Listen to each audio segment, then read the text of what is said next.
Good morning, welcome to my channel happy with Pinky. আমি পিঙ্কি আবার চলে এসেছি নতুন একটি ব্লগ নিয়ে। আশা করি তোমরা সবাই খুব খুব ভালো আছো, আমিও খুব ভালো আছি। আজকে প্রথম যে বন্ধুরা আমার ভিডিওটি দেখছো, প্লিজ সাবস্ক্রাইব করে আমার পরিবারে চলে এসো। আর পুরনো বন্ধুরা, তোমাদের সবাইকে অনেক অনেক অনেক ভালোবাসা জানিয়ে ভিডিওটি স্টার্ট করছি। ভিডিওটি কেমন লেগেছে সেটি অবশ্যই কমেন্ট করে বলতে পারো, লাইক করতে কিন্তু একদমই ভুলো না। তাহলে চলো ভিডিওটি স্টার্ট করছি, পুরোটা সঙ্গে থেকো প্লিজ। যতক্ষণ রাত থাকে ততক্ষণই শান্তি। সকাল হলে কাজের লিস্ট নিয়ে বসে পড়তে হয়, একের পর এক কাজগুলোকে করে ফেলতে হয়। যেমন সকালবেলা উঠি বিছানা তোলা, ঘর ঝাড় দেওয়া, ঘরের জিনিসপত্র ডাস্টিং করা, তারপরে জামা কাপড় কাচা। আর ভালো লাগে না, রোজ রোজ এক কাজ করে করে বোর হয়ে যাই। মাঝে মাঝে মনে হয় আমারও একটা দিন ছুটি চাই। আমারও যেদিনটা মনে হবে যে আমাকে কাজগুলো আর ডাকছে না, আমার কাজগুলো চোখেই পড়বে না, অগোছালো বিছানাটা আমাকে ডাকবে না গুছিয়ে রাখার জন্য, আর ধুলো জমা ঘরটাও বলবে না আমার উপর থেকে নোংরাগুলো সরিয়ে দে। আমারও একটা দিন ছুটি চাই। কিন্তু আমাদের হাউসওয়াইফদের তো আর ছুটি নিলে হবে না। আমরা যদি একদিন ছুটি নিই তাহলে সংসার তো মুখ থুবড়ে পড়ে যাবে। আর একের পর এক কাজ গুছিয়ে গুছিয়ে সংসারটাকে সংসার রূপে ধরে রাখাটাই তো আমাদের কাজ। আমাদের গৃহবধূদের কাজের আর কোনো শেষ নেই। দেখো না, ঘরের কাজগুলো সেরে নিয়ে চলে এসেছি জামা কাপড় কাচতে। আর এই শীতের দিনে বড্ড কষ্ট হয়, ভারী ভারী কত জামা কাপড় হয় কাচার জন্য। গরমের দিনে কিন্তু এতটা কষ্ট হয় না, আর এত জামা কাপড়ও হয় না। শীতের দিনে সোয়েটার, চাদর, মাফলার, বাপরে বাপ, সবকিছু এত ভারী ভারী। আর এই বাড়ির লোকেরা তো আমাকে ওয়াশিং মেশিন ভেবে নিয়েছে। ওদের আর জামা কাপড় ছেড়ে রাখতে একটুকু সংকোচ হয় না। আমি মানুষ ওয়াশিং মেশিন, আর এই ওয়াশিং মেশিনকে কখনো খারাপও হতে নেই।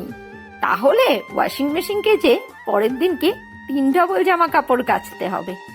আর এই যে জিন্সের প্যান্টগুলো, বাপরে বাপ, এদেরকে ব্রাশ দিয়ে না ঘষে কাচলে এদেরকে তো আর পরিষ্কারই করা যাবে না। জামা কাপড়গুলো কাচতে শীতের দিনে কিন্তু খুব কষ্ট হয়, এমনিতেই ঠান্ডা লাগে, তার উপরে আবার জামা কাপড় কাচো, তাই না? আর আমি কি বলতো, বেশি সোয়েটার টোয়েটার পরে না কাজ করতে পারি না।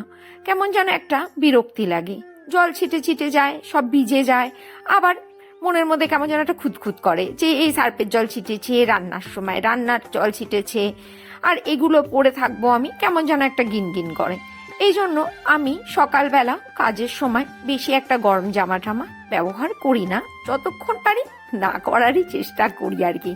একটু কুড়েমি আই আর কি, পড়লেই তো আবার কাচতে হবে, তাই না? নিজেরটুকু যেটুকু আর কি নিজের থেকে কমানো যায়, ওদেরগুলোকে তো আর কমাতে পারবো না। ওরা তো আর আমার কথা শুনবেও না। আর ওরা শুনবে বা কি করে বলো, ওরা তো বাড়ির বাইরে যায় না, হাজবেন্ড অফিস যায়, ছেলে পড়তে যায়, ওদেরকে তো প্রতিদিন গাদা গাদা জামা কাপড়ই ছাড়তে হয়। বুঝি, বুঝলে তো, বুঝি যে নয় তা নয়, বুঝেও মাঝে মাঝে বুঝি না। না গো, বুঝি, নইলে কি আর কেচে দিতাম বলো? আমি না করলে কে করবে? এই সমস্ত কাজগুলোকে তো আমাকেই করতে হবে। সংসার, বাড়ি, এটাকে তো আমাকেই ধরে রাখতে হবে। এটাই তো আমার রেসপন্সিবিলিটি, এটাই তো আমার দায়িত্ব। শুধু আমার কেন, আমার মতো সব গৃহবধূদের এটাই দায়িত্ব, প্রতিদিন এই একই কাজ করা। আর আমাদের বড় হতে নেই। আসলে কি আর করবো বলো, সময়টাও তো কাটাতে হবে। এই করে করেই কখন যেন সকাল থেকে রাত হয়ে যায়, আর রাতে ক্লান্ত শরীর, চোখ দুটো জুড়িয়ে আসে, ঘুমের দেশে পাড়ি দিতে হয়। আবার সকাল হয়, আবার নিত্যদিনের সেই কর্ম। আর কি, এইভাবেই জীবনটা কেটে যাক। অর্ধেকটা তো প্রায় কেটেই গেল। দেখো, এবার আমি রান্না বান্নাটা তোমাদেরকে দেখিয়ে দিই। আজকে নতুন আলু দিয়ে করেছি হাঁসের ডিম। হাঁসের ডিম খেতে কিন্তু এই শীতের দিনে দারুণ লাগে আমার খেতে। আর একটু গরম মশলা, ধনেপাতা ছড়িয়ে দিয়েছি, একটু ঢাকা দিয়ে দিই। আর করেছি টমেটোর চাটনি। শীতের দিনে টমেটোর চাটনি না হলে কি হয় বলো তো। আর করেছি বেগুন ভাজা। শীতের দিনে বেগুন ভাজাটাও কিন্তু দারুণ লাগে। আর এখানে দেখো মূলো দিয়ে ডালও করেছি। মাসি আর মেশোর খাবার বেড়ে নিয়েছি, ওদেরকে তো দুদিন ধরে আমাকে খাবার দিতে হচ্ছে। আর ব্লগটা এখানেই শেষ করে দিচ্ছি।